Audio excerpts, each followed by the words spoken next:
पहले वीडियो में बताया था कैसे आचमन करते हैं, कैसे आसन शुद्धि करते हैं, कैसे दिग्बंधन करते हैं।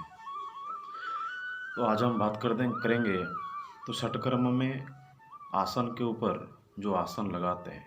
आसन के ऊपर आसन लगाना मतलब आप तो कंबल आसन या तृणासन या मृगछाला आसन कुछ भी ले सकते हैं, पर उसके ऊपर कौन से आसन में आप बैठेंगे।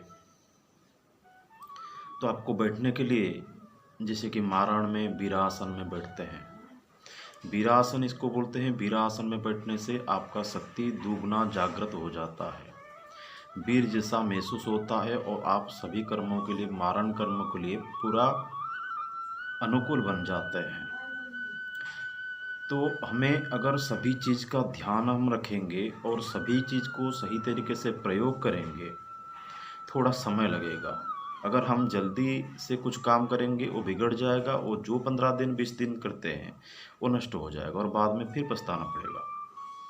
तो इसीलिए हमें याद रखना है, पहले हमें कुछ सीखना चाहिए जो कैसे हम काम करते हैं, कैसे काम करेंगे, कैसे आसन लगाएंगे, आसन के ऊपर कौन से क्रम में कौन सा आसन दिया जाता है, कौन सा भूमि बनाना चाहिए। मैं सभी का सभी चीज़ डालूँगा, क्योंकि सभी को मालूम होना चाहिए। मंत्र तो गुरु देते हैं, विधान भी गुरु बताते हैं, फिर भी सभी को मालूम होना चाहिए कि मंत्र का प्रोसेस जो होता है वो इतना ही होता है। तो आपको आज बता दूं, मारण में वीरासन में बैठते हैं, और कम जो मोहन कर्म होता है, किसी को मोहित करने के लिए जो कर्म किया जाता है, वो कमर को झुका कर बैठते हैं, यानी कि सीधा नहीं बैठते हैं, इसे कमर को झुका कर ही बैठते हैं। उसको मोहन कर्म कहा जाता है। तीसरा है उच्चाटन। उच्चाटन में त्रिकोण तथा त्रिकोण जैसे आप बैठेंगे, 3 कोना होकर आपको बैठना पड़ेगा, इसको उच्चाटन बोलते हैं। और वशीकरण में आपको एक ऊर्ध्वपादक यानी कि एक पाँव पे खड़े होकर जाप करना चाहिए। जैसे कि आप देखे होंगे टीवी में, तपस्या करते वक्त एक पाँव पे खड़े होके जाप करते हैं, तो उल्टा जाप करते हैं। तो आपका वशीकरण जब करेंगे तो एक और ध्वपादक यानी कि एक पाँव पर खड़े होके जाप करने से वो वशीकरण का मंत्र सिद्धि होता है। तो स्तंभन में कमलासन। कमलासन यानी कि पद्मासन को कमलासन बोलते हैं। तो आप अगर स्तंभन कर्म करते हैं तो कमल या पद्मासन में बैठकर स्तंभन कर्म करने से आपका स्तंभन कर्म सिद्धि होता है।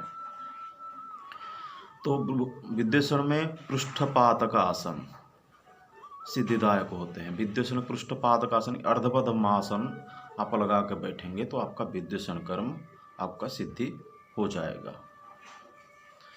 तो इसको जानने के बाद आपका षटकर्म जो होता है वो षटकर्म जल्दी ही सिद्धि हो जाता है। जैसे कि आप वीरासन में मारण नहीं करेंगे, वही सुखासन या पद्मासन लगाएंगे तो आपका कर्म सिद्धि नहीं होगा। बाद में आप बोलेंगे कि मंत्र ही गलत है या गुरु भी गलत हो सकता है। तो सही गुरु मिलना चाहिए, सही मार्ग दिखाना चाहिए, क्योंकि पुस्तक तो 1000 मिल जाते हैं मगर पुस्तक में सही सिद्धि विद्या नहीं मिलता है। क्योंकि जो कोई भी पुस्तक लिखा है वो भी नहीं चाहेगा जो असली चीज़ को मैं बाहर बाजार में बिक्री कर दूँ। तो गुरु ही बताते हैं कैसे जल्दी सिद्धि प्राप्त होता है, और गुरु ऐसे मोबाइल में या फेसबुक में कभी ज्ञान नहीं देते हैं। ये तो केवल जानने के लिए एक मार्ग का प्रयत्न है। तो गुरु के सानिध्य में जाना चाहिए, गुरु सानिध्य में सिखाते हैं सभी कुछ, तभी कुछ मालूम पड़ता है। ज्ञान लेने के लिए समय देना पड़ता है, ऐसे नहीं कि आपको तुरंत ही कुछ ना कुछ ज्ञान मिल जाएगा। तो सही गुरु का अन्वेषण, और सही गुरु से सब कुछ सही चीज़ ही मिलता है। ज़िंदगी का जो असल चीज़ होता है वो सही गुरु से मिलता है। तो आज हम बात किए षटकर्म में कौन सा आसन लगाते हैं। फिर हम बात करेंगे तो कौन सा भूमि हम लेंगे, कौन से भूमि में हम बैठेंगे षटकर्म में। साधना के बारे में तो बात करते ही रहते हैं, मगर साधना कैसे करेंगे उसको जानना भी जरूरी है। क्योंकि विधान नहीं जानेंगे तो किसी का साधना जानने के बाद हमें कुछ लाभ ही प्राप्ति नहीं होगा। तो बाद में देखेंगे कौन सा भूमि। पे ऊपर हम बैठेंगे षटकर्म करने के लिए। तब तक के लिए महादेव।